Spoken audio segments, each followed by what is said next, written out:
cancer and chemo just take over your whole life. Coming up today, she turned 36 and the very next day started cancer treatments. Months later, her mom started her own cancer treatment. Meet Terry and Lindsay, mother and daughter fighting different cancers at the same time.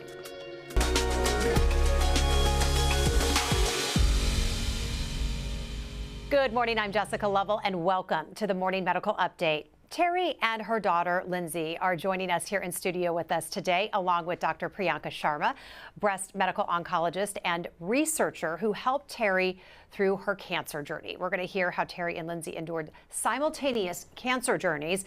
But first, let's get to our morning rounds today. We are going live to Dr. Ronald Chin, Chair of Radiation Oncology at the University of Kansas Cancer Center. He and several members of his team, they are in Washington, D.C. right now for the annual meeting of ASTRO, the American Society for Radiation Oncology. Dr. Chen, good morning. Good to see you. Hey there, Jessica. Good to see you. Good to see you. Okay, so what is ASTRO and why is it important for providers like you and your team to be there? Well, ASTRO is the biggest radiation oncology conference in the world. Once a year, radiation oncologists from all around the world get together at this conference to learn about the latest advances in radiation oncology and cancer treatment. So this is where some of the cutting-edge research and results are being presented, and there are over 10,000 people attending the ASTRO conference every year. Dr. Chen, I hear you saying that smart people are just sharing a lot of smart ideas. I guess that's true. That's very true. And you're one of them. The University of Kansas Cancer Center has a pretty big presence at this year's conference. How many people are involved? Yeah, we do. We have more than 20 people from our department here at this conference. We have physicians here, but also we have medical physicists, residents, research staff, and administrators. And of course, as an NCI designated comprehensive cancer center, the University of Kansas is very active in research, and this year we have at least 12 presentations at ASTRO.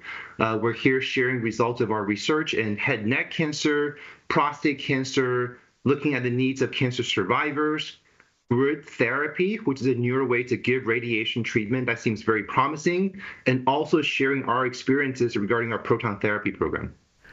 And Dr. Chen, you're an expert in prostate cancer. Can you share something new that's happening in that area? Yes. In fact, there's some very exciting things here. As many people know, a lot of men who have prostate cancer choose radiation therapy for their treatment. And radiation is very effective at curing prostate cancer. But one of the questions that patients often ask is, well, if I have radiation for my prostate cancer, and if the cancer comes back, are there other treatment options? And in fact, the answer is yes. One of the biggest presentations at this year's ASTRO conference was to highlight the 6 treatment options that are available if the cancer happens to come back. So it's really great and certainly reassuring for our patients to know that for prostate cancer, they could choose radiation, which is very effective. But if the cancer comes back, there are many, many options for more treatment if that does happen. Another very exciting presentation this year was about the use of radiation for kidney cancer. Many patients who have kidney cancer undergo surgery, which is a great treatment option. But now there's also a non-surgical option using radiation, which research is showing to be very, very effective and also very safe. Ultimately, Dr. Chen, you wouldn't be there if this didn't have a grand impact on patients. Overall, why does this conference matter to the patient? This matters to patients because cancer treatment is always changing, always getting better. And for cancer patients, it's important to know that your doctors are staying on top of the latest treatment advances so that you can have the best outcome possible. Even better, if your doctor is actually doing the cutting-edge research and clinical trials so that you could be getting the best treatment before it becomes available widely, like the types of research we do here at the KU Cancer Center for our patients. Dr. Chen, always great to see you. Thank you. Thank you. Good morning. Well, one cancer journey, as you can imagine, is hard enough. Terry watched her daughter struggle with cancer treatments. Now they are leaning on each other and their doctors as they chart a path to survivorship. I'm always liking that, shake it off. Mother and daughter duo, Terry and Lindsay Durgan, are tight-knit. I literally celebrated my 36th birthday at the Topeka Zoo with my parents. But they never imagined they'd bond over this. And the very next day, I started cancer treatment. Lindsay, at just 36, got a call from her doctor. And she was just like, "Are you guys sitting down?" I'm like, "Oh, this is not good." It was cervical cancer. The news hit Terry hard. It's kind of like having your legs cut right off. I mean, it was just devastating. I mean, it's just like, I cannot believe this. Lindsay received pelvic radiation, chemotherapy, and brachytherapy here at the University of Kansas Cancer Center. But despite her treatment, her cancer still metastasized, spreading to her uterus and liver. "Okay, how long do I have to live?" She's like, "No, no, no, no, no. We're going to do some palliative care." Now she comes to the cancer center every 3 weeks to get maintenance chemo treatment. Focus on the fight, not the schedule. Made tolerable, though, by her chemo buddy. Chemo buddies. Chemo buddies.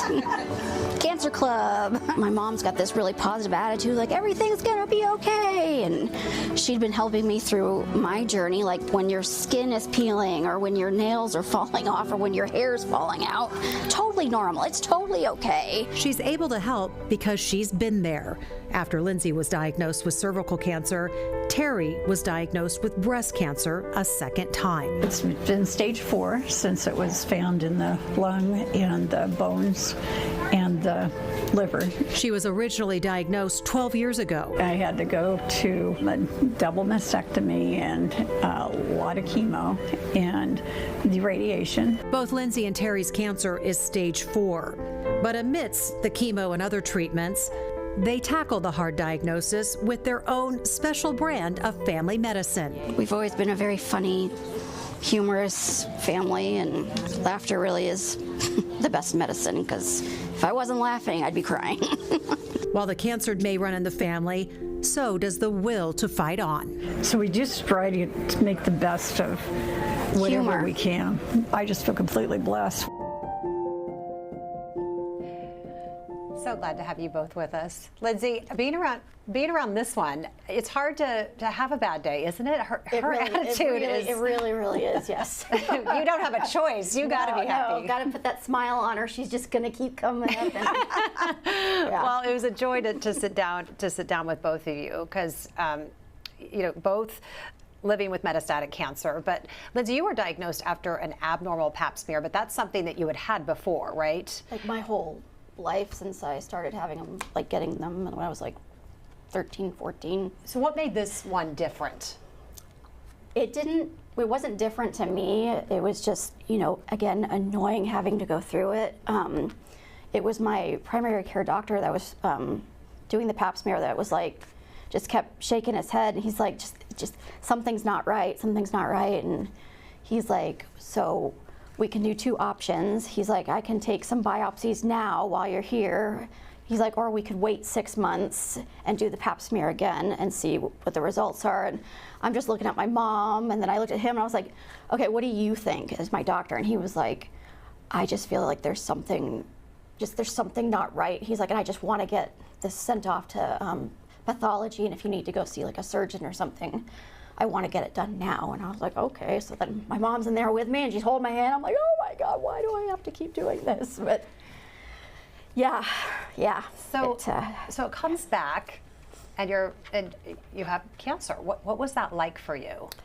I didn't know for like at least a month or so, because they were, I was having all these like different procedures and diagnostics, and by the time, I guess it was going to be for someone to call me and say, hey, you have cancer, or now we're going to send you to KU Med.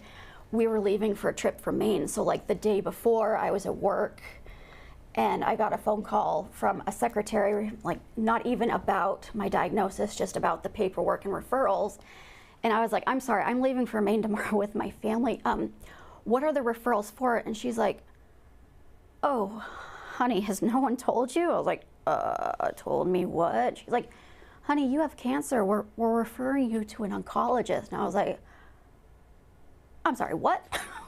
What? She's like, seriously, nobody told you? I was like, that's sort of, I don't know. I don't think so, because that's kind of a blur in some aspects. Yeah, it was a shock.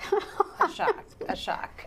She's just like, okay, well, good luck and have a nice trip. I'm like, yeah. So it's bad. I want to talk about this because when we met, you were going through your maintenance chemo, and you're doing this every 3 weeks now. Yes. We heard a little bit in the story just about how it came and it ended up spreading. So now you're on maintenance chemo. How has that been going for you? My whole life revolves around it, and it's been going well. I've actually responded really well to the treatment. When I first started chemotherapy, it was like the week before the drug Keytruda. It's like an immunotherapy drug. Dr. Plunicki, my oncologist, had been working on that drug, like trying to get it approved, and literally the week before I started treatment, it was approved, and he was so happy. He's like, well, we're gonna add that on, and I really think that's helped make the difference too, just because it, helped me feel stronger, and it gave my body the ability to recognize, the bad cancer cells, and I don't know, it gave me like an extra oomph to fight back. But yeah, it was a lot. Those were some really long 12-hour days. Yeah. Terry, what's your treatment like today? Well, when I started my treatment, it was with Dr. Sharma and her team. They've been fabulous. And I started with Verzenio and Femira. So it was a combination that actually was pills. And I think that's not something that people might realize. So I took the medication for, I think, about close to 2 years before we discovered that part wasn't working, and something new I learned is cancer will work around things. And so it's tricky. Dr. Sharma has been working with me on different types of treatments, and right now it's chemo and Keytruda. And that's what we're working on to see if another several weeks where things are out in the scans. But so you were by Lindsay's side when she struggled with the side effects of chemo. How have you both been supporting each other through this? Oftentimes when Lindsay has her own house, but she's been staying with us, especially through a lot of the harder parts of the treatment, or when things are hitting her a little harder, or she's in a hyperbaric chamber treatment. We needed to take her daily for that. So I think it's been a support just being around each other, and one of us can be up even if the other one's a little bit maybe not feeling as well. And then my husband, Bob, her dad, he'll come in and ask us, what kind of food or what are you interested in today? And he'll try to make that for us. We'll find something really good to watch together on TV, like comedians. It's a giggle. Yes.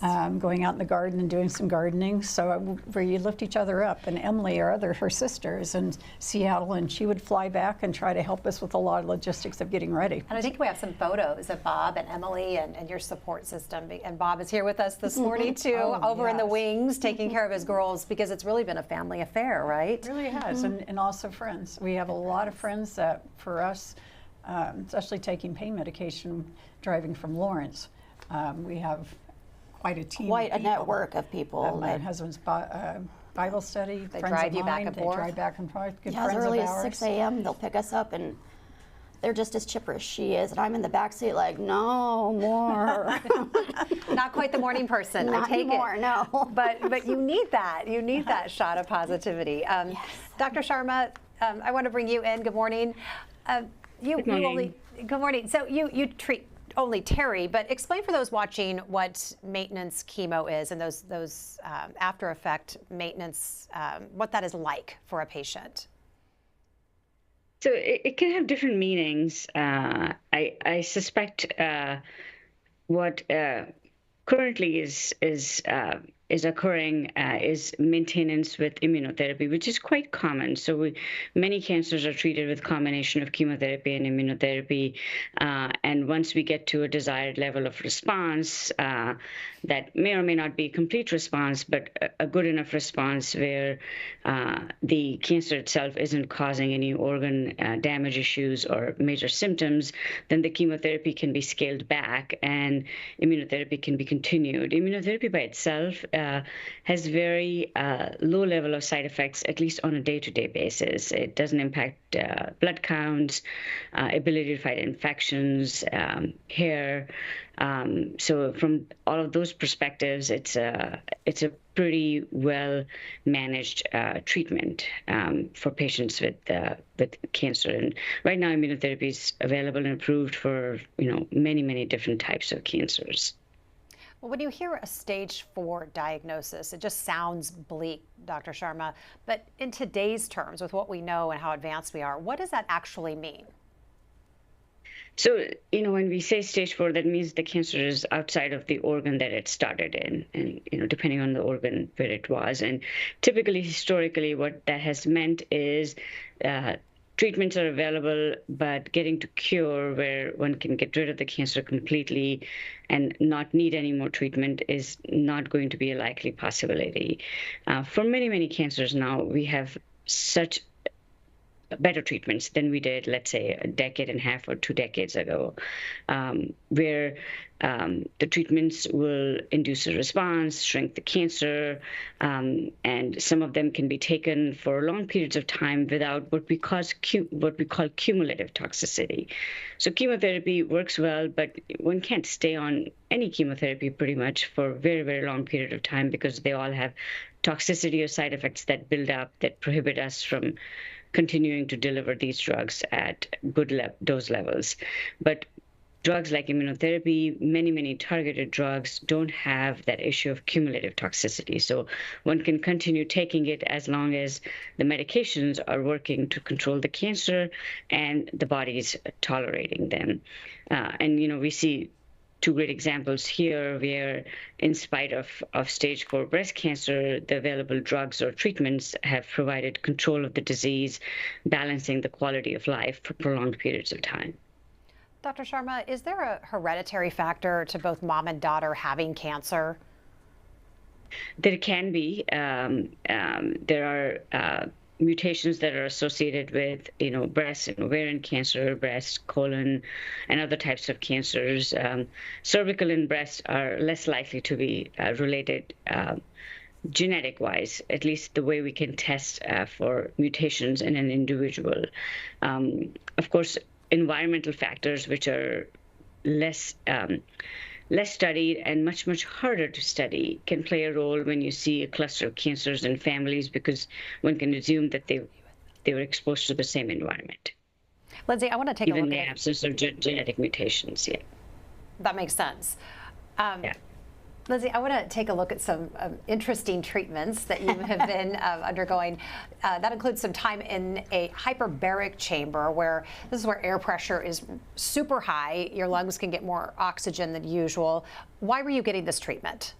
I had some very high levels of radiation done the first 1.5 years of my cancer journey, and it caused a lot of problems with the fluid buildup, lymphedema, and a heck of a lot of, neurological, like neuropathy in my hands and feet, just, the nerves. And so basically my skin was so stretched, like I could barely be touched, and laying down was awful. So they were thinking, okay, well, we have all these ideas, but let's try this hyperbaric treatment because it oxygenates your whole body, your organs, and everything, and kind of just like promotes more healing. And so I did it for 40 days. Yeah, 40 days, like Monday through Friday. What was it like inside there? Because you're like in a cylinder. Yeah, it was nice. I'm claustrophobic, so it was a concern, but I could actually sit up in it, and I sometimes would be, dancing to music. I'm blind as a bat without my glasses, and I've got anxiety, so I had a lot of choices, and I was like, I'm just gonna go in there with my glasses, I'm gonna listen to music. And of course I was always picking Taylor Swift, so of course when you're in there for like 1.5 hours almost, and the nurses out there like, watching all the levels and everything and checking, making sure you're okay. But for the most part I was just in there singing songs and according to them dancing, and I was just... You were embracing the treatment. Oh, I was trying to have a really good time because I was trying to forget that I was in a glass ball. Yeah, what else are you going to do than bust a move out and Taylor Swift? If I had an emergency, it was going to take at least 20 minutes for the levels to go down before she could even get me out. So you spent time in a compression suit also. This was for lymphedema. Is that yep. right? What was this like? What did this feel like? It's like being kind of like squeezed like a towel. It just basically, it's moving your like all the fluid through your lymphatic system towards your bladder so that you'll, urinate it out. Like squeezing it down? Like, yeah, just like I don't know, squeezing a tube and toothpaste tube. Yeah, so it's just constantly like, there's just different parts of your body, like it just like a different, I guess movement where they move it around. And I've gained 50 pounds in the last 3 years, just mostly of fluid. So it's impossible for me to walk or move or really do anything comfortably. So it was nice when I can get the suit to fit. Even with all that Velcro, sometimes it's a little hard, but it works really well. I'd never heard of lymphatic taping before. How does this treatment help? Really interesting. So yeah, that's Gabby. She was so amazing. I worked with her for about a year, and I mean, she got me walking, and she was able to touch my skin. But basically, the tape it follows all those like lymphatic, like Watershed. yeah, like the way the fluid moves about your body. So all the tape took forever, follows that, and then she can like pull your skin in certain directions. That also kind of redirects the flow. The point is to get it moving so that I can pee it out, because the less fluid on me, it's better for like my heart, my legs, my morality. Okay, be sure to ask your questions. No questions off limits with these two. Anything about cancer, living well with cancer, you can ask it. Use the links on your screen. You can email the Medical News Network. Information is right there. Terry and Lindsay, of course, you called yourself chemo buddies. You have your little fist bump, and yes, and that makes everything kind of spark into this new realm where you guys really are there for each other, and I could really sense that. Lindsay, do you remember your mom undergoing her first cancer therapies way back in 2012? What was that like for you, younger, watching mom go through this? I remember the day they came home, her and my dad, and it was just very serious, and I was like, oh, this is definitely not good. And they're like telling me, like, she has cancer. I'm like, what does that mean? And she's like, oh, well, I'm gonna have to have treatment. I'm like, I know, what does that mean? It was like, I was trying not to say, are you gonna die? Because that was the first thought I had, was like, oh my gosh, I'm gonna lose my mom. And it took me a few days to like stop the tearing, and like it was stage 2, and they said that there's a lot of options for her, and of course her big smile on her face, and I'm gonna do this, and still teaching 30 students. So I mean, it was just amazing, like the things that she was capable of doing, and no matter how tired the treatments made her, she was always ready for more. And I'm not even in cancer treatment at that time, and I was like, I'm exhausted, and she's still like, I'm gonna run circles around you. There's just something about my mom. She has this spirit. She's kind of magical. I'm guessing that's kind of what I'm getting from her. I always tell people, nicest woman on the planet. But I mean, she will go mama bear for her daughters. It's just not the, like the rawr kind of mama bear. It's just, she uses that really sweet, kind, just really surprises a lot of people. Dr. Sharma, you've gotten to know Terry. Terry had a double mastectomy years ago. How then did the breast cancer come back again or spread?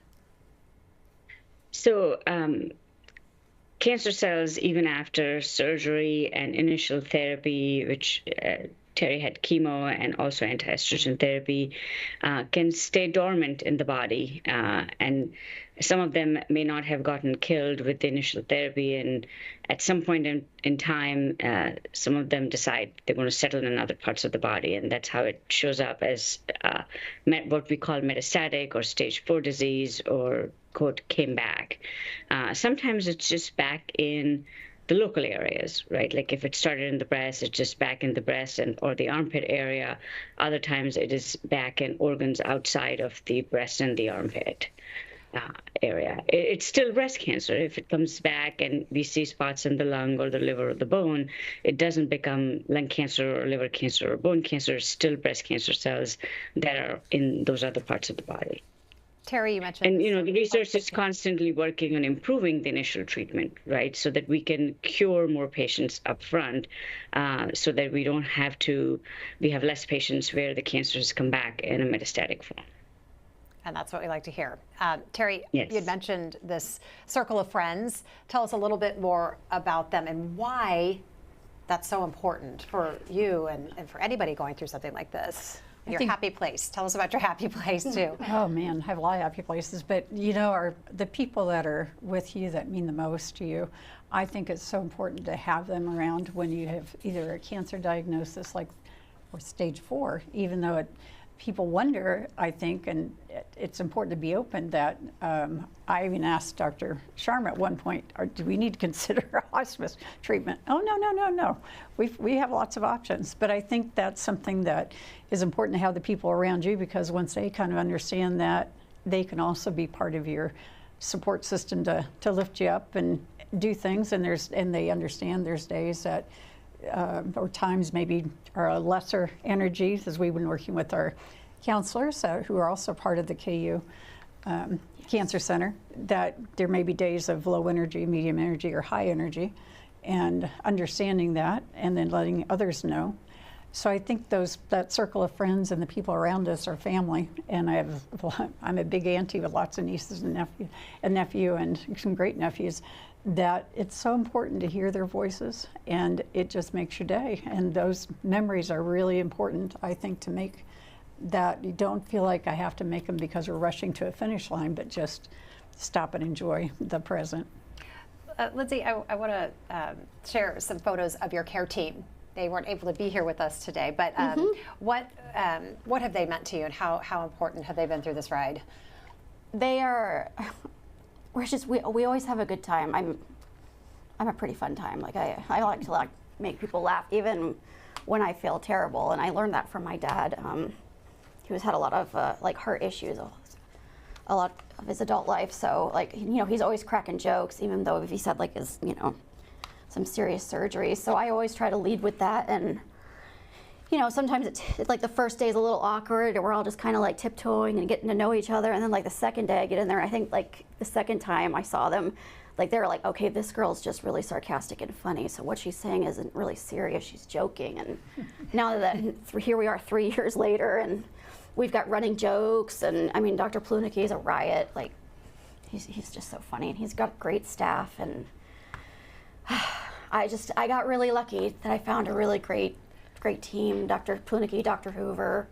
I do want to mention another part of the team has been, you both have sought out mental health services while dealing with it. I want you to talk about how important that has been, just really encouraging people to make sure that they're always taking care of their mind, their mental health during this time. I think it's really important because you can kind of get into your head, even the first time I was worried about, and there's nothing you can really do about it, but I was worried about not being as participatory with Lindsay and Emily, or not making it to see them into adulthood. And this time around, they're the adults and and they have their own different feelings about all of this too. And I think it helps me to perhaps go through with somebody a counselor that can give some other ideas of how to work at something, keep things in the present when something comes up that may be a little bit more concerning, feel it and move it aside so that you can actually work at the living part of your day as well. You can't ignore all the things, and I may be really positive, but that's what I lead with. But you can't help but have some things creep in. Dr. Sharma has been very important part because she'll refer out, as Lindsay's doctors have, for whatever is needed. There's a huge team here at KU Medical Center that I don't know that even as a person growing up in Lawrence as a townie, that I even knew that now that the designation, the cancer designation, there's so much here. I'm glad you're using all of it. Some people just want to go to one spot, and you're reaching out to all of the areas that matter. So. And I was in a trial with Dr. Sharma for a bit too, because there could be a doctor's choice or the what she suggested that I try. And the nice part is, I don't think people realize with trials, it's not that one's hidden and you don't know if you're going to get the treatment or not. this was the doctor chose, or there was the treatment. And I really appreciate that. And she was a key researcher on that trial.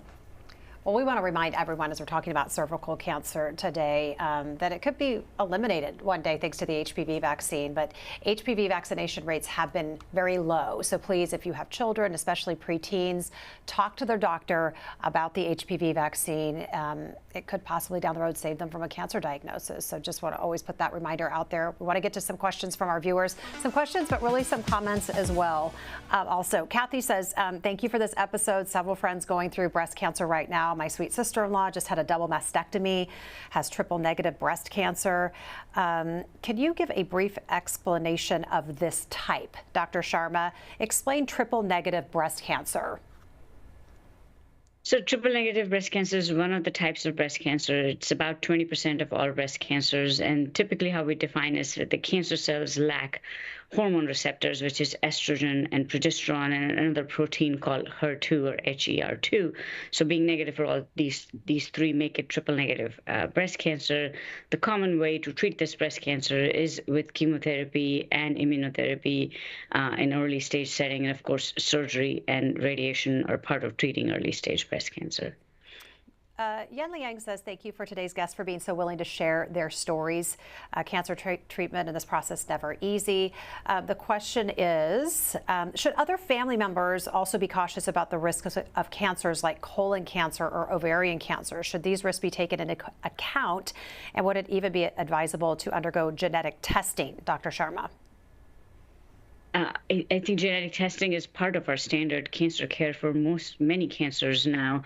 And if a mutation or a genetic change is found, then what we call cascade testing and letting the first, second, and third degree family members know about that mutation in the family and let them choose about testing and surveillance is quite important. But in absence of a genetic mutation, one should stick with standard guideline screening, like we talked about, pap smear for cervical cancer, colonoscopies. Now, the recommended age has moved up from 50 to 45, and other cancer screenings based on age and family risk. But typically, cervical cancer and ovarian cancer don't have a genetic link that we know of yet. Jeremy says, first off, you two are amazing. Sometimes in a crisis, it can either pull people together or push them apart or isolate them. Knowing what your relationship, love, and teamwork has done to help you both through this, what advice would you give to somebody maybe going through this alone? You need support, whether it's, like your doctors or like even a therapist. Like I have a therapist that she exclusively works with cancer patients. So like when my journey started, I literally lost, I turned 36. I lost my full-time job I'd had for 6 years. I moved in with my parents and, I was basically sleeping like a sloth for a year and a half. And I mean, I lost everything and I didn't even have enough time to process it. And I had a counselor that was working with me through it the whole time. So then when I had some time to think about it, it was incredible the amount of grief and anger I had about the whole situation. But as I say to my parents a lot, you can't do this alone. I mean, just the amount of times we have to drive up here, it's just like having someone able to drive you and, someone to just hold your hand, someone to just, come and veg out the TV with you, just anybody. And I know a lot of people, they don't know what to say, they don't know what to do. And I just say you can say, I'm so sorry. But you don't have to be sorry. Like, I'd rather people is there anything I can do for you? And I'd be like, well, you could tell me what's the best show on and come watch it with me, or just call me once a week and let's binge something together. Yeah, or just see if I'm still breathing. And well, Lindsay, your point though is that you're never alone, as they say, but yeah. It's true. When you think you're doing something alone, there's people out there who really want to help. You just have to really know where to look and where to go. People really, I think, want to help. Oh yeah, they do. Can. And they always say to each other and to other people, I want to do something for them. I just don't know what to do. And so we've reached out and just been like, what we need right now are rides. And then at the beginning it was we need help with making meals because we were just going in so many different directions and it's just so hard to keep track of it all. And I know there's support groups like there's the Turning Point here, and I know I've also seen like a lot of specific support groups for specific types of cancer, and I know within those, like, you know, the group will come together. So yes, they might be strangers like for the first little bit and it's a little awkward, but you're all going through the same fight and you're all dealing with almost the exact same feelings and trials, and it's so much easier just to have one person, you know, keeping track of you. Marcia says you both are so lovely. Thank you for sharing your stories and your insights as a result of your journeys. Can you share any thoughts with others who have been through cancer treatment and are coping with the fear of recurrence? Terry? I think I would say that was where I was at in 2012, is that even though we were doing the double mastectomy and radiation and chemo, and even coming out of that, I had that fear. I think probably all the rest of the time, even enjoying life and getting back to it, it kind of moved from here to maybe over here, and then I could get it moved over there. And part of it was trying to focus on my family and friends, as a teacher, the students that I had. So art, because I really enjoy that, so I have an art room that Emily, Lindsay, and Bob wanted me to have, and we redid the little part, and that was helpful. I own a little studio in our house now. Yes, I think some of those things is also maybe giving yourself permission to engage in some different ways of, instead of, I think I always wanted to do certain things, and it's like, well, maybe there's certain things that we should do now versus certain things that I should thinking about waiting for. So I think finding that balance, and that kind of takes that fear away, because you're focusing on living and doing things. Even with the stage 4, it moved back right here in front, and working with Dr. Sharma's team and everyone that's helped, it's moving further back, so it's not something that's just right in front all the time, and that's helpful. Dr. Sharma, what's the big takeaway from listening to Terry and Lindsay this morning? What do you want people to walk away with? That it takes a team and a village, right, to treat cancer, and we're just not treating cancer in isolation. We're treating the individual that has the cancer, and the talk about soliciting help for mental health, soliciting other types of supporting measures to take care of life-altering side effects like lymphedema and other things are as important, if not more important, than the actual treatment itself. Of course, we have advances in treatment of cancer, and simultaneously we also have advances in helping manage side effects, helping create more supportive care to improve quality of life for patients who are survivors of cancer. So it does take a large team and a village. And we're very happy to have that at KU with our NCI Comprehensive Designated Cancer Center. Thank you so much for being with us today. We appreciate it. Terry, what's the big takeaway from your story? I think the big takeaway is, well, a couple things. For women's health, continue and make sure you're getting your checks, because sometimes it's easy to get busy and you don't realize maybe a little bit of time has gone through. So the Pap smear Lindsay's had saved her life. The mammogram I had, at the time I had it, they weren't sure, the radiologist thought about whether we should just wait another 6 months or refer then, and he decided to refer then. That was huge, because I was already at a stage 2 when it actually got looked into. And then the other part is just keep living life. You have faith, family, friends, and fun, and just keep enjoying life. Lindsay, I'm gonna let you wrap us up today. What do you want us to take away from this conversation? Like in the beginning when this first started, I immediately started thinking, like, I've got to tell every woman I know, you have to stay on top of your vaginal health, because I was saying, if I had a husband or kids, or if I had plans for that, this would have totally just shot a big old bomb into that plan. And just, I guess, give yourself a little bit of, grace, like that this is not your fault. This is not something that, like, it's not like a disease that someone gave to you, or, I mean, it's just. It's not a choice. It's not a choice. It happens, and you've got to just take those snowballs as they come, and, I mean, just always ask for help, and just, if you think there's something wrong with your body, go to your doctor and get checked. And if they don't give you the satisfying answer that makes you feel better, find someone else. Don't ever stop, because then you get to a stage 4 diagnosis, and there's not a lot of options of it going away or cured. So I will carry this with me for the rest of my life, but I just want other women to not have to do that. So just stay on top of your health, and if one doctor's not listening to you, find someone else.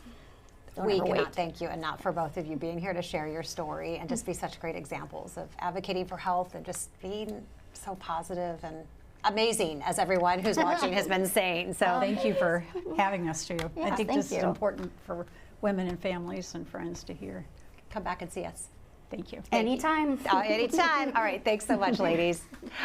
All right. Thanks to our viewers as well for being with us today. Chemo Buddies, little fist bump over there. I love it. All right. We'll see you back here tomorrow. Breast cancer doesn't discriminate, but outcomes often do.